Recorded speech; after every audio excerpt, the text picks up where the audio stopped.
सुमन थोड़ा गुस्से वाली थी। उसके मन में जो आता था वह वही करती थी, फिर चाहे वो काम सही हो या फिर गलत हो। उसे अपने काम में किसी की भी दखल अंदाजी बिल्कुल पसंद नहीं थी।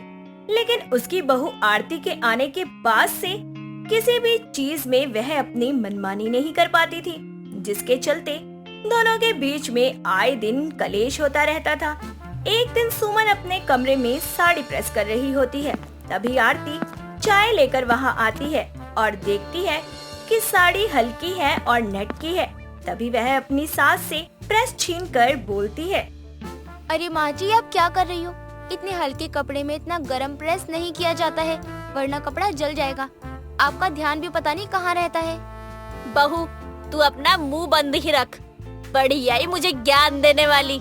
तुझे क्या लगता है कि मुझे कपड़े प्रेस करना नहीं आता है? जो तुम मुझे सिखा रही है, मुझे मत सिखा, जाकर अपना काम कर। माँ जी, मैं आपको सिखा नहीं रही हूँ, बल्कि आपको बता रही हूँ कि शायद जल्दबाजी में आपसे ध्यान न दिया जाए और प्रेस ज्यादा गर्म हो जाए और कपड़ा जल जाए। हमेशा हर चीज का गलत मतलब क्यों निकालती हो आप? ऐसा कुछ भी नहीं है। मैंने ये प्रेस जानकर इतना गर्म किया है क्योंकि कम गर्म प्रेस से कपड़े अच्छे से प्रेस नहीं होते हैं, मुड़े ही रहते हैं। देखिए माँ जी, सब कपड़े एक जैसे नहीं होते हैं। कुछ कपड़े कम गर्म पे भी प्रेस हो जाते हैं और कुछ ज्यादा पे भी हो जाते हैं। बहू, मैंने तुझसे कहा था ना कि मुझे ज्यादा ज्ञान देने की कोशिश मत कर। मुझे अच्छे से पता है कि कौन सा काम कैसे करना है। अरे माँ जी, कभी तो आप अपनी जिद छोड़कर किसी और की भी बात मान लिया करो। बहू, मैं आज तक अपनी मर्जी से जीती आई हूँ, आगे भी अपनी मर्जी से ही जीऊंगी और अपनी मर्जी से ही काम करूँगी। सुमन इतना कहकर गरम प्रेस अपनी साड़ी पर रखती है और उसकी साड़ी जल जाती है, जिससे उसे बहुत गुस्सा आता है और वह अपनी बहू पर चिल्लाते हुए बोलती है, बहू, तूने ये क्या किया? तेरी वजह से मेरी इतनी महंगी साड़ी जल गई। मैं तुझे नहीं छोड़ने वाली हूँ। माँ जी, मैंने क्या किया? मैं तो यहाँ आपको समझाने के लिए आई थी और कब से समझा रही हूँ, लेकिन आपने मेरी बात ही नहीं सुनी और रिजल्ट आपके सामने है। मुझे कुछ नहीं पता। जब से इस घर में आई है तूने मेरा जीना हराम कर दिया है। माँ जी देखिए, ये सब आपकी गलती है, मैंने तो कुछ भी नहीं किया। अपनी माँ की और पत्नी की आवाज सुनकर सूरज वहाँ आता है और दोनों को आपस में एक दूसरे पर चिल्लाता हुआ देखकर सूरज बोलता है, क्या हो गया यहाँ पर? अरे आप लोग चिल्ला क्यों रही हैं? बेटा, तेरी इस बीवी की वजह से मेरा जीना हराम हो गया है। इसकी वजह से मेरी इतनी महंगी साड़ी जल गई। बड़ी आई थी मुझे ज्ञान देने वाली, मेरी सारी साड़ी का सत्यानाश कर दिया और कुछ नहीं। आरती, ये क्या किया तुमने? अरे यार, तुमको पता है कि माँ को उनकी साड़ियाँ कितनी पसंद है, फिर भी ऐसी हरकत की तुमने। सुनिए जी, मैंने ऐसा कुछ भी नहीं किया है, बल्कि मैंने तो माँ जी को समझाया था कि ये हल्का कपड़ा है, इस पे कम प्रेस गरम करके करो, लेकिन उन्होंने मेरी बात मानी ही नहीं। अब देखिए ना, कपड़ा जल गया। नहीं बेटा, बहू ने मुझे अपनी बातों में लगा लिया, तभी प्रेस ज्यादा गर्म हो गई और मेरी साड़ी जल गई। सूरज जी, अगर ऐसा होता तो माँ जी की साड़ी बच जाती, क्योंकि मैं जैसी कमरे में आई थी मैंने ज्यादा प्रेस गर्म देखकर स्विच बंद कर दिया था, वरना इनकी साड़ी बचती ही नहीं। ना विश्वास हो तो जरा स्विच पर नजर डालो। प्रेस का स्विच ऑफ देखकर सुमन के पास कोई जवाब नहीं होता और वो झूठी साबित हो जाती है, लेकिन हार नहीं मानती है और अपनी आदतों में कोई सुधार भी नहीं करती है। दिन बीतते जाते हैं। तभी एक दिन आरती रसोई में खाना बना रही होती है। तभी सुमन वहाँ आती है और आरती से बोलती है, बहू, खाने में क्या कमी रह गई है? माँ जी, वो तो खाने के बाद पता चलेगा ना कि क्या कमी है और क्या नहीं। अरे मेरी मूर्ख बहू, मेरे पूछने का मतलब है खाने में क्या क्या बन गया है, क्या बाकी है? अरे माँ जी, तो सिंपल तरीके से पूछिए कि बहू क्या क्या बनाया है तूने और क्या बन गया है खाने में। ये क्या होता है कि बहू कमी क्या है खाने में? तूने फिर मुझे ज्ञान देना शुरू किया। तुझे कितनी बार बोला है कि मुझे ज्यादा ज्ञान मत दिया कर। आगे से कोई ज्ञान देने की कोशिश की तो सीधा इस घर से बाहर नजर आएगी तू। अच्छा ठीक है माँ जी, आज के बाद मैं आपको कोई ज्ञान नहीं दूंगी। ये की ना तूने बहुआ वाली बात। अब बता, क्या क्या बनाया है खाने में? माँ जी, दाल चावल और सब्जी बनाई है। रोटी कौन बनाएगा? वो क्या तेरे मायके से कोई और लेकर आएगा? माँ जी, रोटी खाने वाला कोई नहीं है। सूरज जी सुबह रोटी लेकर गए थे, रात में वो रोटी नहीं खाएंगे। तू ज्यादा मुझे ज्ञान मत दे, जितना बोला है उतना कर। वो सब खाएगा, वो मेरा बेटा है, मैं उसे अच्छे से जानती हूँ। माँ जी, आप इतना खाना क्यों वेस्ट करवा रही हो? इतनी गर्मी में ज्यादा खाना कौन खाएगा? तू बना रही है या नहीं? अगर तू नहीं बनाएगी तो मैं खुद बना लूंगी। अच्छा ठीक है, आप रहने दीजिए, मैं ही बना देती हूँ रोटी। आरती अपने सास के कहने पर सबके हिस्से की रोटी बना लेती है। कुछ देर बाद सूरज ऑफिस से घर आता है और सभी लोग खाना खाने बैठते हैं। तभी आरती जैसे ही सूरज को रोटी देती है तो वह मना कर देता है। यार रोटी लेकर गया था, अब दोबारा रोटी मत दो मुझे खाने को। मुझे थोड़ा सा चावल दे दो, दाल दे दो और सब्जी दे दो, मैं वही खा लूंगा। वैसे भी गर्मी बहुत है यार, अब ये हल्का फुल्का खाऊंगा ना तो ही ठीक है। लेकिन बेटा, तू पहले तो खाता था, तो अब क्यों नहीं खा रहा है? माँ वो क्या है ना, पहले मैं दिन में खाता नहीं था और अब क्या है कि मैं दिन में खाता हूँ, इसलिए ज्यादा नहीं खा सकता। बेटा, तेरे कहने का क्या मतलब है कि पहले जब मैं खाना बनाती थी तब अच्छा नहीं बनता था और अब बहू बनाने लगी है तो खाना अच्छा हो गया? नहीं माँ जी, सूरज जी का ये मतलब नहीं था कि आप खाना अच्छा नहीं बनाती हो। वो तो बस ये कहना चाहते थे कि हाथ बदलने से खाने का स्वाद भी बदल जाता है। क्यों सूरज जी, सही कहा ना मैंने? हाँ, मैं भी तो यही कहना चाहता था। बस रहने दे बेटा, मुझे सब समझ में आ गया। और बहू, मैंने कहा है ना तुझसे कि मुझे तेरे ज्ञान की जरूरत नहीं है। तू अपना ज्ञान, अपनी सोच अपने पास रख और मुझे अब कुछ नहीं खाना है, मैं जा रही हूँ। सुमन इतना कहकर वहाँ से चली जाती है, लेकिन सूरज को कुछ समझ नहीं आता। तभी आरती सूरज को अपनी और अपनी सास के बीच हुई बातचीत बताती है, जिसे सुनने के बाद सूरज को बहुत अफसोस होता है। लेकिन तब तक बात हाथ से निकल चुकी थी। दिन गुजरते जाते हैं। तभी सुमन एक दिन अपने बहू बेटे के साथ कहीं जाने की तैयारी कर रही होती है और वो देखती है कि आरती तैयार होकर रसोई में पूरियां निकाल रही है, जिसे देखकर सुमन बोलती है, बहू, तेरा दिमाग तो ठीक है? यहाँ हम सब छोटी के घर जाने की तैयारी कर रहे हैं और एक तू है कि पूरियां निकाल रही है। जब घर में कोई खाने वाला नहीं है तो तू पूरियां किसके लिए बना रही है? माँ जी, मैं ये खाना मंदिर में बैठे भिखारियों के लिए बना रही हूँ, क्योंकि वैसे तो आप मुझे जल्दी घर से बाहर जाने नहीं देती हो, तो मंदिर क्या ही जाने दोगी। लेकिन आज जब मौका मिला है गरीबों को खाना खिलाने का, तो सोच रही हूँ चलो कुछ अच्छा सा बना के उन लोगों का पेट भर देती हूँ। कभी किसी और के पेट के बारे में भी सोच लेना चाहिए। उनका पेट भरेगा ना तो हमें बहुत सारी दुआ मिलेंगी।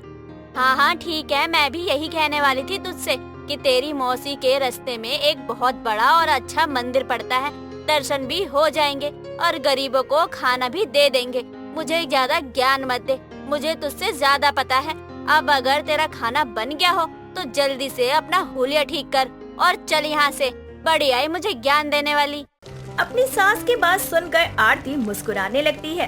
कुछ देर बाद सभी घर से निकल जाते हैं और बीच रास्ते में मंदिर आने पर गाड़ी रोकते हैं और अपने साथ लाए हुए सारे खाने को गरीबों में बांट देते हैं, जिससे उन लोगों के चेहरे पर एक प्यार भरी मुस्कान आ जाती है और सभी उन्हें खूब सारा आशीर्वाद देते हैं। ये सब देखकर सुमन बहुत खुश होती है, लेकिन वो चीज आरती को जाहिर नहीं करती है और ना ही अपनी हार मानती है कि वो गलत थी या फिर वो कोई काम भूल सकती है।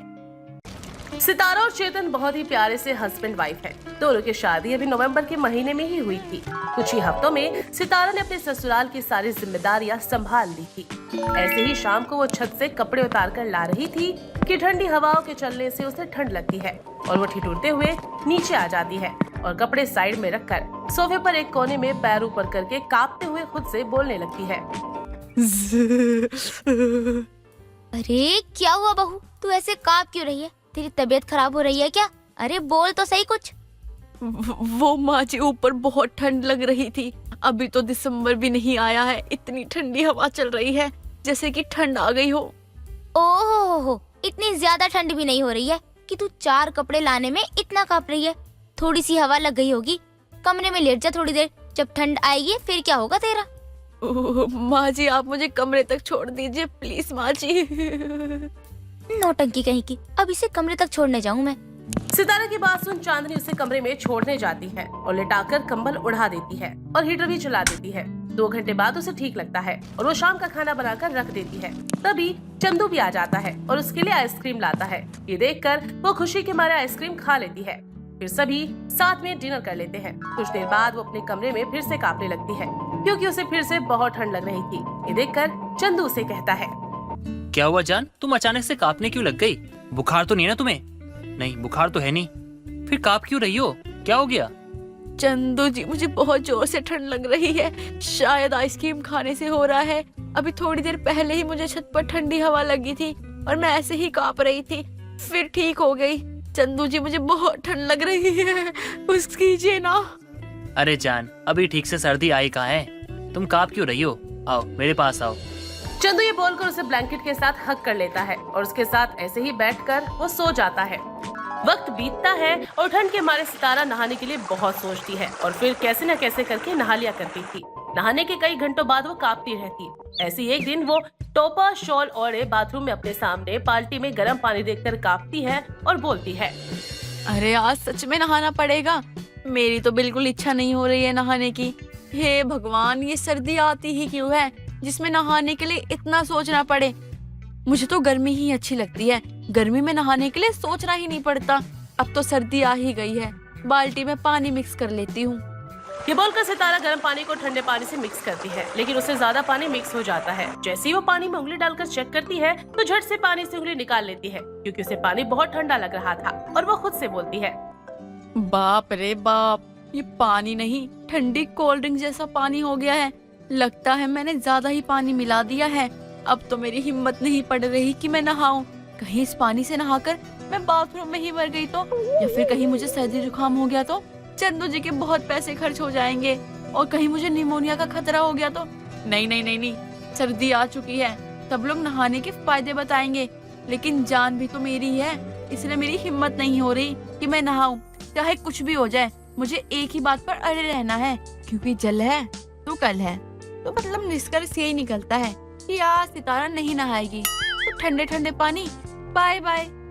सितारा ये कहकर वहाँ से चली जाती है और पानी की कुछ बूंदे अपने मुंह पर छिड़क लेती है क्योंकि उसकी नहाने की जरा भी हिम्मत नहीं होती। ओह, कितनी ठंड हो गई। अब ये कुछ बूंदे छिड़क कर मैं पवित्र हो गई। सितारा बिना नहाए ही दूसरे कपड़े पहनकर रेडी हो जाती है और ऐसे रिएक्ट करती है जैसे कि वो नहा ली हो और अपनी सास को सुबह का नाश्ता परोस देती है। तभी उसकी शक्ल देखकर उसकी सास कहती है, अरे बहू, तेरी शक्ल कुछ अजीब सी लग रही है, क्या हुआ? सब ठीक तो है? कहीं माँ जी को पता तो नहीं चल गया कि मैं नहाई नहीं हूँ? अरे बहू, बता ना क्या हुआ? तू सोई नहीं क्या रात भर? तेरी शक्ल ऐसी लग रही है जैसे तू नींद में उठकर आ गई हो। नहीं नहीं माँ जी, नींद पूरी है। पता नहीं, आपको शायद ऐसा लग रहा होगा। अच्छा चल ठीक है। अच्छा बहू, मैं क्या कह रही थी, सामने वाली पड़ोसन झंडे वालन मंदिर जा रही है रात में, तो हम भी चलते हैं, रात भर वहीं बैठेंगे थोड़ी देर। नहीं नहीं माँ जी, मैं नहीं जाऊंगी। आपको पता भी है कितनी ठंड हो रही है बाहर। आपकी कुल्फी जमेगी और साथ साथ मेरी भी कुल्फी जमवाओगे क्या? तो फिर क्या करूँ बहू, मना कर दूं उसे? और क्या माँ जी, अरे आराम से घर में रजाई में घुसकर बैठिए, चाय पकोड़े खाइए, मूंगफली छीलिए, गुड़ खाइए और मुझे भी खाने दीजिए। आइडिया बुरा नहीं है तेरा।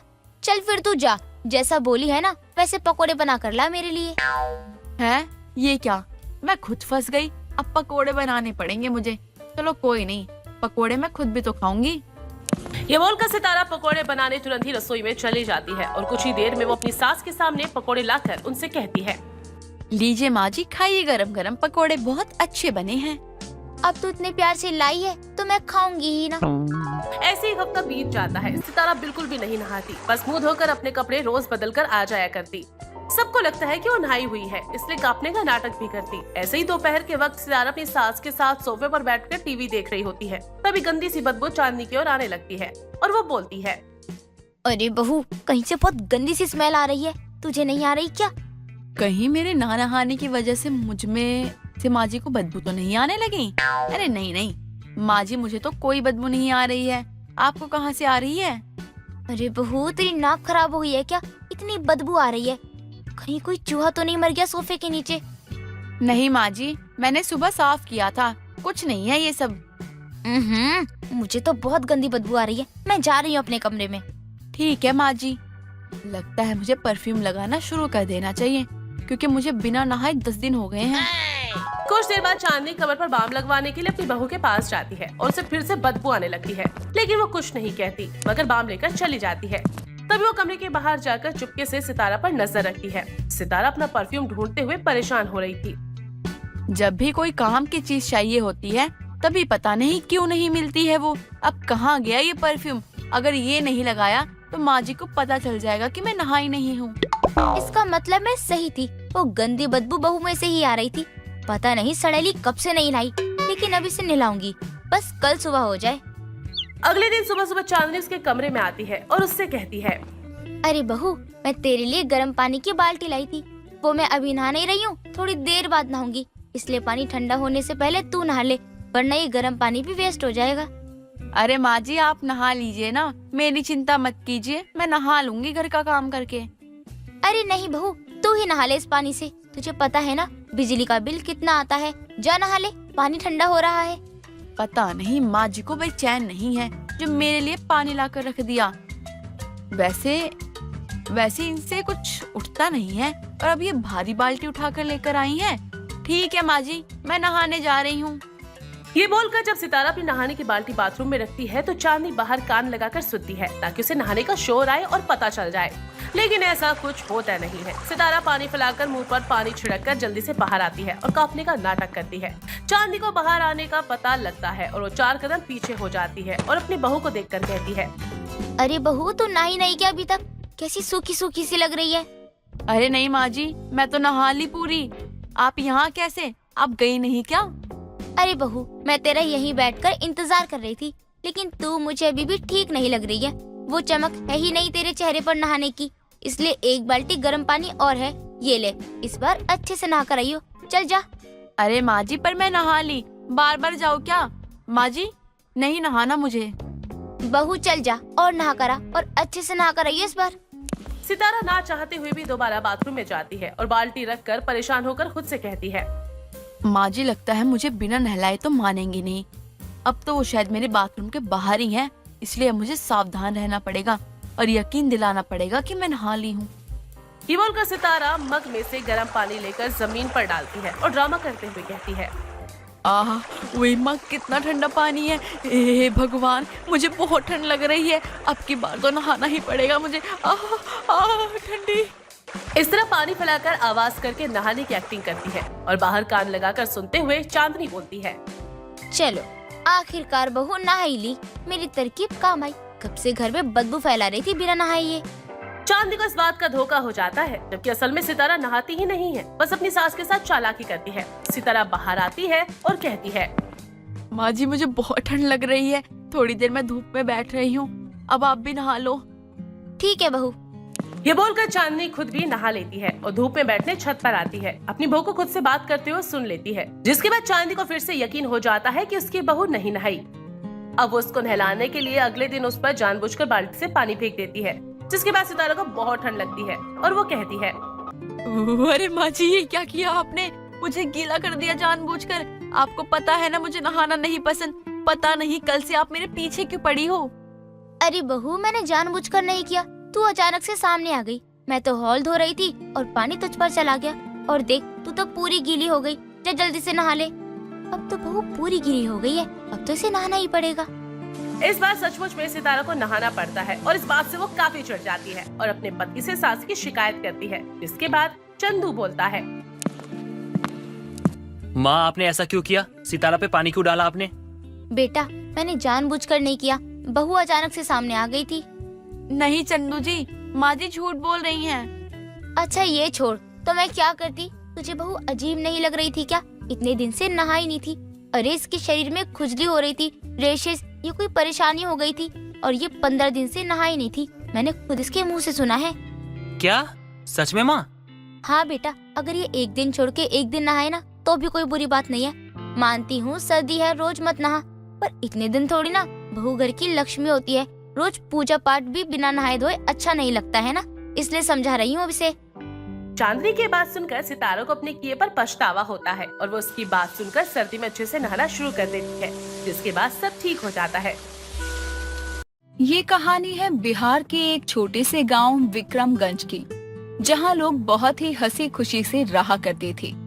सभी गाँव वासियों में बहुत प्रेम था, जिससे सब मिलजुल कर रहते।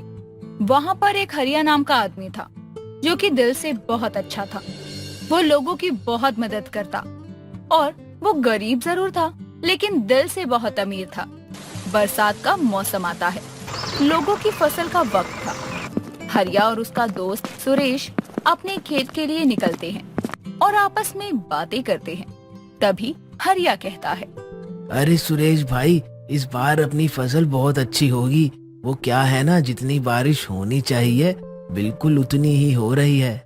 अभी इतना खुश मत होइए भैया, काहे कि अभी पूरा सावन बाकी है और बरसात का कोई भरोसा नहीं। अरे भैया, थोड़ा शुभ शुभ बोलो। अगर ये बर्बाद हो गया तो हम लोग कहाँ जाएंगे?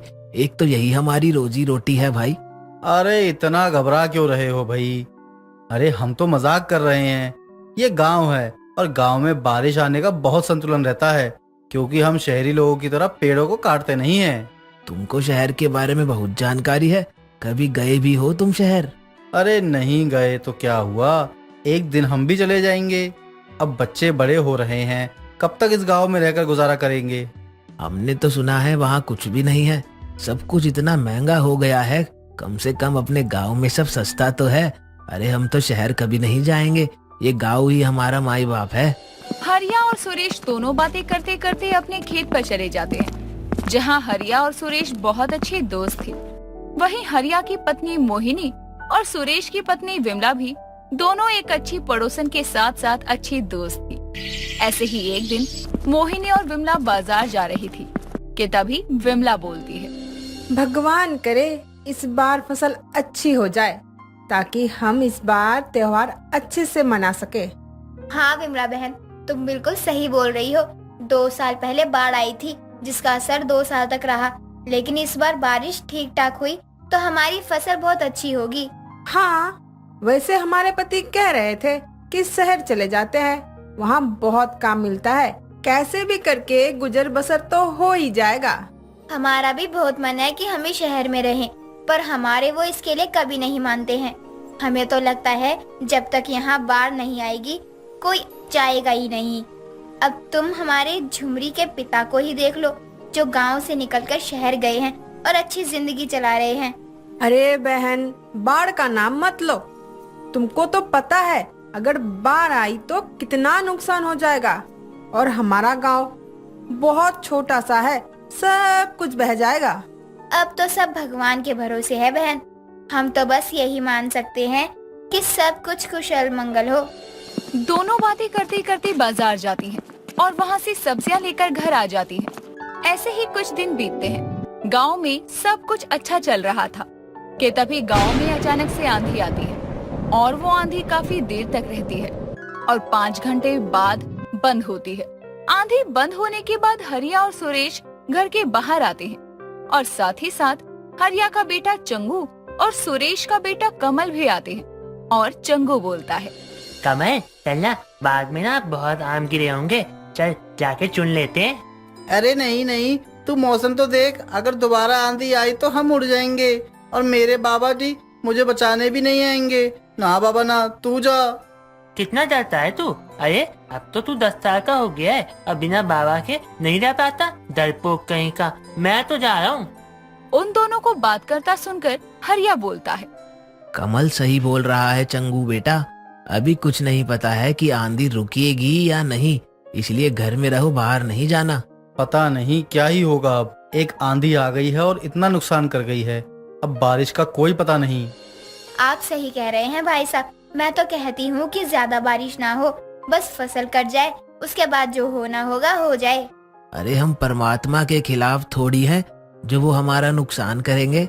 अरे हम तो इंद्र देव के भक्त हैं, उनकी पूजा करते हैं। हम तो बस इतना चाहते हैं कि गांव पर कोई परेशानी ना आए। सभी गांव वाले भगवान के भरोसे सब कुछ छोड़ देते हैं और अपना काम करने लगते हैं। ऐसे ही दिन बीतता है।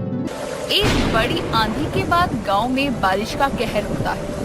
पहले तो बारिश 2 घंटे में खत्म हो जाती थी, लेकिन इस बार ऐसी बारिश हुई कि 5 दिनों तक रुकने का नाम नहीं लिया, जिससे गांव में बाढ़ आ गई और लोग बहुत परेशान हो गए। ज्यादा बारिश होने की वजह से लोगों के घर ढह गए, लोगों के जानवर बाढ़ में बह गए और साथ ही साथ उनके खेतों के सारे अनाज पानी में डूब गए। ऐसे ही एक दिन बारिश रुकती है, लोग अपने अपने ठिकाने से बाहर आते हैं और अपना अपना सामान देखने चले जाते हैं। सुरेश और हरिया दोनों भी बाहर आते हैं और सुरेश बोलता है, देख लो भगवान पर भरोसा करने का अंजाम। भगवान हमारा भला करने की जगह इतना नुकसान करके बैठ गया है। हम कर भी क्या सकते हैं, हमारी रोजी रोटी यही है। हम यहाँ से बाहर कहीं नहीं जा सकते, बस ये पानी सूखने का इंतजार करना होगा। अरे ये पानी सूखते सूखते तो पता ही नहीं कितना वक्त लग जाएगा। जब तक हम क्या भूखे रहेंगे, मर जाएंगे हम। हमें तो भाई यहाँ से ले चलो। हाँ भाई साहब, बिल्कुल ठीक कह रहे हैं। इस बार का पानी सूखते सूखते तो हम लोग मर ही जाएंगे। हम भी इनके साथ कहीं और चलते हैं। अरे तुम चुप रहो, ये हमारी धरती माँ है, हम इसको छोड़कर कहीं नहीं जाएंगे और पानी सूखने का इंतजार करेंगे। अरे जब पूरे साल ये जमीन हमें मुनाफा देती है, तब तुम लोग क्यों रहते हो यहाँ? और अगर थोड़ा सा नुकसान हो भी गया तो बाहर जाने की बात तो मत करो। देखो मोहिनी, तुम्हारा पति पागल हो गया है। अगर यहाँ से नहीं निकली तो मर जाओगी। इनको समझाओ और चलो यहाँ से। इतना बोलकर विमला सुरेश और कमल को पकड़कर घर ले आती है और सारा सामान समेटने लगती है। हरिया की बात से कुछ लोग सहमत तो होते हैं, तो कुछ लोग इनकार भी करते हैं। ऐसे ही दिन बीतते जाते हैं और आधा गांव खाली हो जाता है, लेकिन हरिया गांव से कहीं नहीं जाता। ऐसे ही एक दिन मोहिनी हरिया को बोलती है, देखिए जी, सभी लोग यहाँ से चले गए हैं और हम लोग यही हैं। हम लोग भी कहीं चलते हैं। यहाँ कब तक पानी सूखने का इंतजार करते रहेंगे? सुरेश भाई साहब भी चले गए हैं। जाने दो जिसको जहाँ जाना है, हम तो यहीं रहेंगे। अरे तुम ये क्यों भूल गई कि ये मिट्टी हमारी माँ है? बाहर शहरों में कुछ भी नहीं रखा है। अरे वहाँ तो ना शुद्ध वातावरण है, ना पानी है, कुछ भी नहीं है। अरे बारिश तो वहाँ भी होती है, बाढ़ वहाँ भी आती है और लोगों के पास रहने के लिए घर तक नहीं होते, लेकिन हम लोगों का घर है, अनाज है। अरे सब कुछ हमारा यही है। आपकी बुद्धि में कूड़ा भर गया है। खुद तो ऐसे मर रहे हो और हमें भी ऐसे ही मार दोगे। सभी गांव वाले एक एक करके यहाँ से जा रहे हैं, तुम ही अकेले रहना यहाँ। ऐसा कुछ नहीं होगा। जिनको पता है कि गांव ही हम गरीबों का घर है, वो यहीं आएंगे और तुम देख लेना, पानी सूखने के बाद सब वापस ही आ जाएंगे। हरिया मोहिनी की एक नहीं सुनता और गांव में ही रह जाता है। यूं ही दिन गुजरते हैं। गुजरते दिनों के साथ साथ गांव का सारा पानी धीरे धीरे करके सूखने लगता है और जो लोग गांव में रह गए थे वो दोबारा से अपनी रोजी रोटी कमाने का जरिया ढूंढने लगते हैं। अपने अपने खेतों में दोबारा फसल उगाने लगते हैं और जो लोग गांव से गए थे, कुछ लोग वापस गांव में आ जाते हैं और कुछ दिनों के बाद सुरेश भी वापस आता है। तुम सही थे हरिया, शहरों में कुछ भी नहीं है। अरे हमें यहाँ अपनी खेती मिल जाती है, लेकिन वहाँ तो खाने के लिए लाले पड़ जाते हैं। मैं तो कह ही रहा था, अपना गांव है। ये अगर तुमको खुशियाँ देगा तो बदले में कुछ लेगा भी तो सही।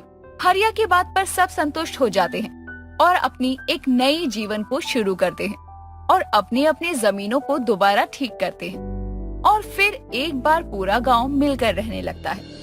कहते हैं कि अगर भगवान कुछ देता है तो बदले में कुछ लेता भी है और इसी तरह से बाढ़ में गरीबों पर कहर तो होता है, लेकिन भगवान उनको झेलने की हिम्मत भी देता है। पूनम सुबह देर तक अपने कमरे में सो रही थी। तभी वहाँ पूनम की माँ सुजाता आती है और पूनम को उठाने लगती है। अरे ओ महारानी, क्या हो गया? नींद पूरी नहीं हुई अब तक, या फिर आज उठने का मन ही नहीं है? क्या माँ, कल रात को मैं देर से सोई थी, इसलिए मेरी आँख नहीं खुली। अच्छा, और देर रात में क्यों सोई थी? ये भी तो बताना कि फोन चला रही थी। हाँ, वो मैं रील्स देखने लग गई थी, पता ही नहीं चला कब टाइम हो गया और जब टाइम पर नजर गई तो मैं फोन रखकर तुरंत सो गई। ऐसी बात नहीं है कि मैं सोती ही रह गई। पूनम तू सुधर जा, बहुत हो गया तेरा। अरे अब तू बड़ी हो गई है, कुछ तो समझदार बन। माँ, मैं बहुत समझदार हूँ। मेरे दोस्तों में कभी भी किसी को भी कोई परेशानी होती है तो वो मेरे पास ही आते हैं, और आप बोल रही हैं कि मैं समझदार नहीं हूँ। हाँ हाँ, मुझे अच्छे से पता है कि तू कितनी समझदार है। अब ज्यादा दिमाग मत खा और जल्दी से उठ। मैंने आलू के पराठे बनाए हैं, आजा खा ले। ठीक है माँ, अभी आती हूँ थोड़ी देर में। ब्रश कर लूं पहले। पूनम अपनी माँ की एक लौती बेटी थी, इसीलिए पूनम बहुत ज्यादा लाडली थी। ऐसे ही एक दिन पूनम और सुजाता दोनों तैयार हो रहे होते हैं। तभी सुजाता पूनम से कहती है, तुझे सब कुछ अचानक से ही बोलना होता है क्या? अरे तुझे पहले नहीं बताया गया कि आज तेरी दोस्त की शादी है? बताया होता तो कम से कम उसे देने के लिए कुछ अच्छा ही ले लेते हम। माँ, मैंने शादी का कार्ड देखा ही नहीं था। मुझे लगा कि अभी शादी में टाइम है, तभी तो मैं अभी आराम से बैठी थी ना। अब मुझे क्या पता था कि उसकी शादी इतनी जल्दी हो जाएगी। तभी कहती हूँ बेटा कि कोई भी काम इतनी जल्दबाजी में नहीं किया करते। देख, तेरी वजह से अब मुझे भी कितनी जल्दी तैयार होना पड़ रहा है। कभी तो अपनी माँ की भी सुन लिया कर। माँ, अब मेरी क्या गलती है इसमें, और मैंने क्या जल्दबाजी कर दी? आप तो कुछ भी बोल रही हो। अभी आधे घंटे पहले ही तो मुझे पता चला कि मेरी सहेली की आज ही शादी है। तो जब पता ही आधे घंटे पहले लगा है, तो अब जल्दी तैयार नहीं होंगी तो क्या करेंगे हम? जल्दी यही है कि तू अगर पहले ही शादी का कार्ड देख लेती तो क्या बिगड़ जाता। खैर छोड़, अब इन बातों में कुछ नहीं रखा है। जल्दी से तैयार हो जा, फिर चलते हैं हम दोनों। सुजाता और पूनम दोनों तैयार होकर जल्दी से शादी के लिए निकल जाते हैं।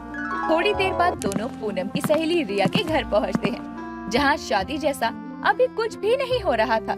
ये देखकर सुजाता पूनम दोनों ही चौंक जाते हैं।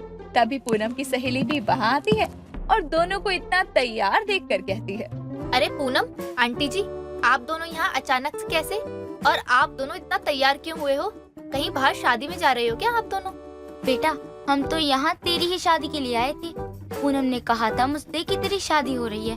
उसने शादी का कार्ड देखा नहीं ना, तो अभी पता चला कि शादी आ जाए, इसलिए हम जल्दी में आ गए। क्या? मेरी शादी में? क्या हुआ? तू इतना जोर जोर से क्यों हंस रही है?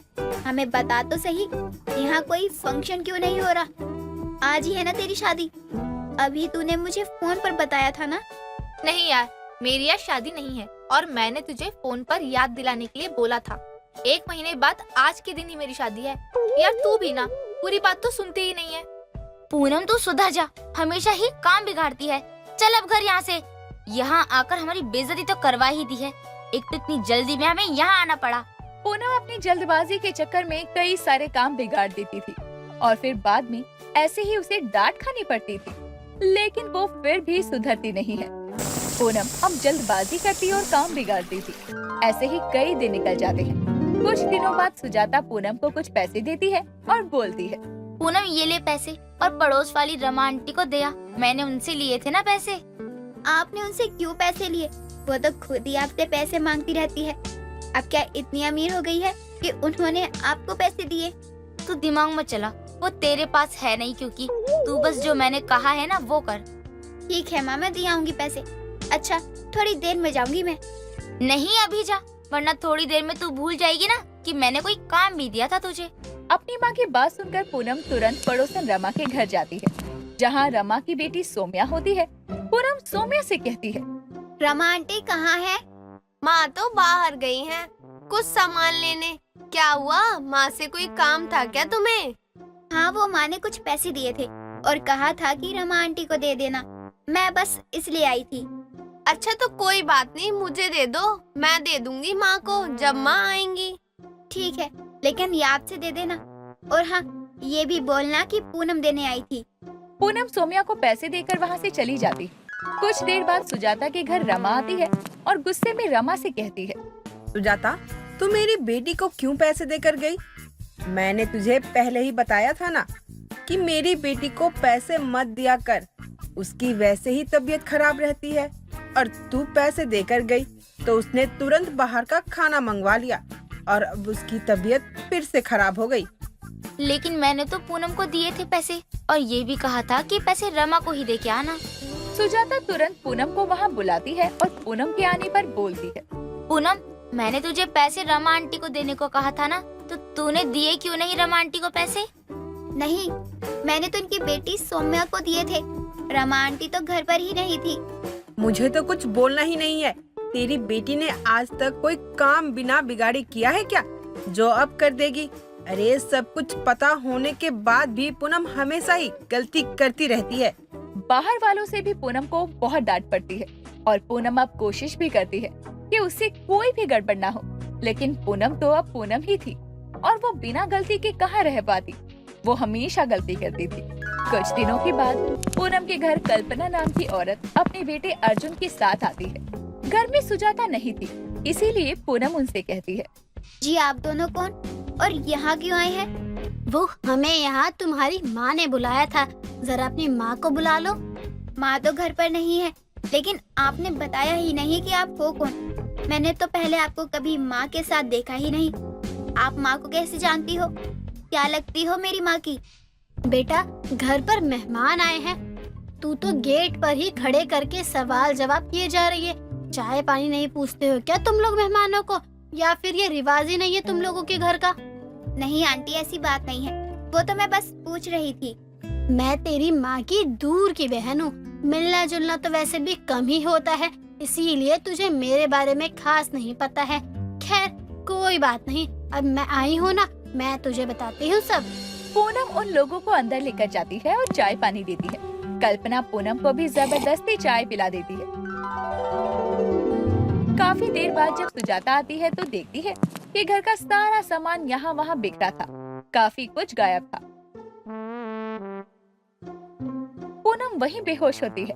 सुजाता पूनम को उठाती है और उसके मुंह पर पानी डालती है। जब पूनम को होश आता है तो सुजाता कहती है, पूनम क्या हुआ तुझे? तू ठीक तो है ना? तू बेहोश कैसे हो गई? और घर का सामान यहाँ वहाँ बिखरा है, आधा सामान गायब है। यहाँ कौन आया था? माँ, एक औरत आई थी लड़के के साथ, कह रही थी आपकी कोई दूर की बहन है। मैंने उन्हें अंदर आने को दिया और चाय पिलाई, लेकिन उन्होंने चाय नहीं पी और मुझे ही जबरदस्ती चाय पिला दी। उसके बाद मैं बेहोश हो गई और मुझे कुछ भी याद नहीं है। हे भगवान, दिन दहाड़े चोरी हो गई हमारे घर में और तुझे पता भी नहीं चला। तेरी शादी करनी थी, इतना खर्चा था, वो सब कैसे होगा? हमारा तो काम ही बिगड़ गया ना पूरा। पूनम की बेवकूफी से सुजाता को इतना भारी नुकसान चुकाना पड़ता है।